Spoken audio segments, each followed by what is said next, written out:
Na noite de 6 de junho de 1966, em um trecho tranquilo da rodovia 51 no norte do Mississippi, um homem chamado James Meredith estava fazendo algo que deveria ter sido comum. Enquanto caminhava por uma estrada pública, desarmado, sozinho e exercendo seus direitos constitucionais, ele foi baleado. Talvez seja útil começar com uma introdução sobre quem é James Meredith. Ele nasceu em 1933 em Kosciuszko, Mississippi. Durante a era Jim Crow, de discriminação racial, a segregação entre brancos e negros americanos não era apenas imposta pela lei, mas também por meio de violência, punição econômica e a constante ameaça de morte. Quando menino, ele frequentou uma escola segregada e, após se formar, serviu na Força Aérea dos Estados Unidos entre 1951 e 1960. James não acreditava que um protesto coletivo fosse o caminho mais eficaz para a mudança. Em vez disso, ele acreditava em enfrentar a opressão de frente por meio de sua própria ação individual. Ele defendia a ideia de que um único homem negro, insistindo em seus direitos, poderia expor a verdade perturbadora da segregação de forma mais clara do que qualquer discurso ou marcha. Essa filosofia lhe trouxe atenção nacional em 1961, quando ele iniciou sua campanha para se tornar o primeiro estudante negro na Universidade do Mississippi. Ele se candidatou várias vezes e foi rejeitado, eventualmente levando o caso aos tribunais. Apesar da ordem da Suprema Corte obrigando a universidade a matricular James, muitos tentaram impedi-lo de dessegregar a escola. Acusações falsas foram feitas contra James com o objetivo de impedi-lo de frequentar, e até o governador do Mississippi interveio para tentar barrar sua matrícula. Mesmo assim, James acabaria se matriculando na escola em 1962, mas não sem incidentes. James foi levado secretamente ao campus na noite de 30 de setembro, sob a proteção de delegados federais dos Estados Unidos, mas multidões pró-segregação logo se reuniram e tentaram barrar sua entrada. A situação escalou para um motim em grande escala quando a multidão atirou tijolos, garrafas e abriu fogo contra os delegados federais. Quando a ordem foi restabelecida, 2 pessoas haviam sido mortas, centenas ficaram feridas e o campus da universidade havia sofrido danos extensos. Os mortos não participavam dos distúrbios, eram um civil de passagem e um jornalista francês que morreram. As mortes deles permanecem sem solução até hoje. James concluiria seu curso na universidade no ano seguinte, suportando o isolamento e a rejeição dos outros estudantes brancos. Essa experiência endureceu James e confirmou sua crença de que uma única pessoa poderia expor a injustiça e provocar o fim da segregação. Mas em meados da década de 1960, James já estava frustrado com o que via como o ritmo lento do progresso. Para os negros americanos no Mississippi, até mesmo exercer os direitos mais básicos era quase impossível. James concluiu que o medo da opressão era o principal obstáculo para a maioria dos negros americanos e que, até que fosse enfrentado diretamente, qualquer vitória legal continuaria vazia e sem significado. Seria em 1966 que James anunciou sua marcha contra o medo. Esta seria uma jornada solo a pé de Memphis, Tennessee, até Jackson, Mississippi.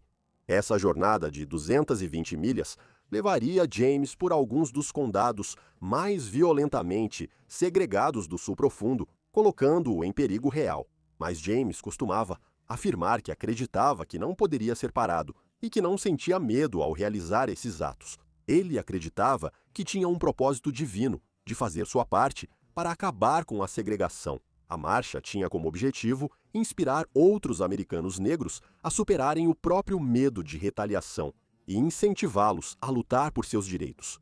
James queria incentivar o máximo de americanos negros a enfrentar esse medo e se registrar para votar, ato frequentemente recebido com intimidação e violência.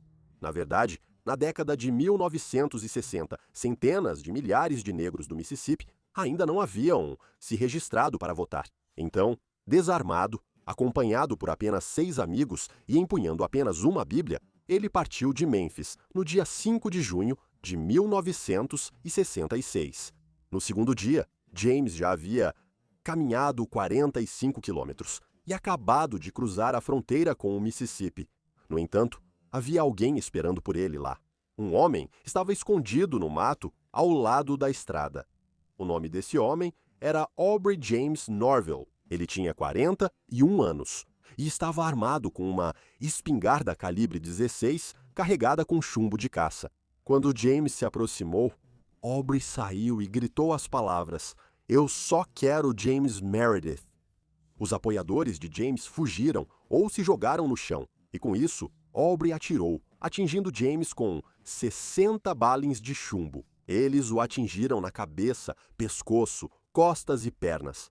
Enquanto James rastejava pelo chão tentando escapar, ele foi atingido novamente. A polícia estadual e agentes federais estavam monitorando a marcha, mas a emboscada ainda assim aconteceu. Aubrey foi perseguido e preso pouco depois que jornalistas registraram as consequências. Uma fotografia tirada por Jack Harry Thornell mostrou Meredith ferido no chão. A imagem mais tarde ganhou o prêmio Pulitzer de 1967. James Meredith foi levado rapidamente ao hospital, onde cirurgiões agiram com urgência para estabilizá-lo.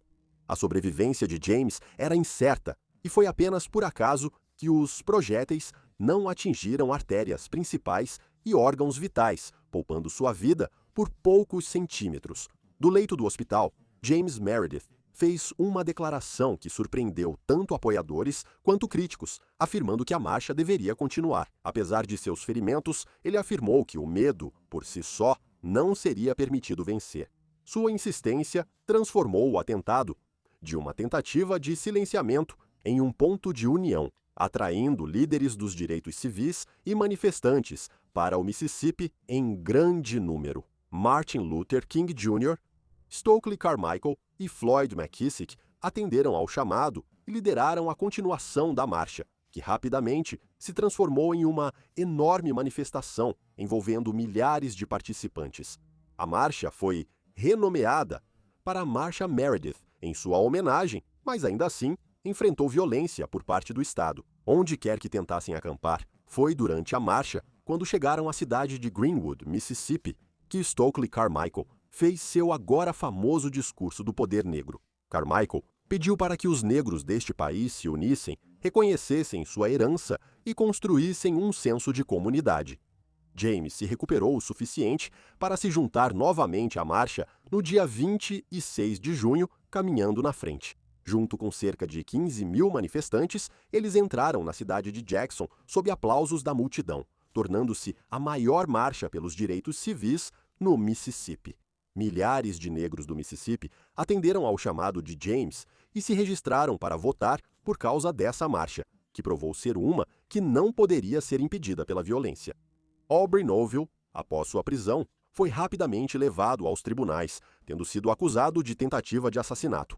Aubrey se declarou culpado, admitindo abertamente ter atirado em James, embora seus motivos exatos não tenham sido confirmados, nem ele tenha fornecido qualquer explicação, embora, é claro, possa-se inferir que foi uma tentativa de assassinato. Em defesa da segregação e da hierarquia racial, James foi um alvo específico, pois ele havia feito vários desafios públicos à segregação. No Mississippi, políticos como o governador do estado fizeram declarações dizendo que as ações de James eram um ataque aos costumes do estado e podem ter inspirado Norville a tentar o assassinato. Norville foi condenado a 5 anos de prisão no mesmo dia de sua prisão, embora tenha cumprido apenas 18 meses antes de ser libertado. Apesar de alguns verem a condenação como progresso, a sentença branda evidenciou as limitações da justiça para americanos negros. Nos anos após a marcha, James escreveria vários livros, tentou uma candidatura sem sucesso a um cargo público e organizou mais marchas para promover a alfabetização e a escrita, incluindo a Marcha do Homem Negro para a biblioteca em Memphis. Desde então, Meredith refutou a ideia de que é um herói dos direitos civis, argumentando que estava apenas lutando por seus direitos como cidadão americano.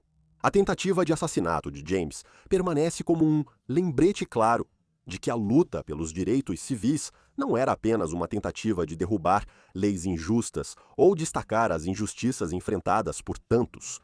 Foi um confronto direto e pessoal para cada pessoa que lutou contra a segregação. James não foi baleado porque ameaçou alguém fisicamente, mas porque sua recusa em sentir medo ameaçava um sistema que dependia do medo para sobreviver. E o tiro, que quase o matou, revelou ao mundo o preço que os negros americanos eram obrigados a pagar por exigir direitos civis básicos.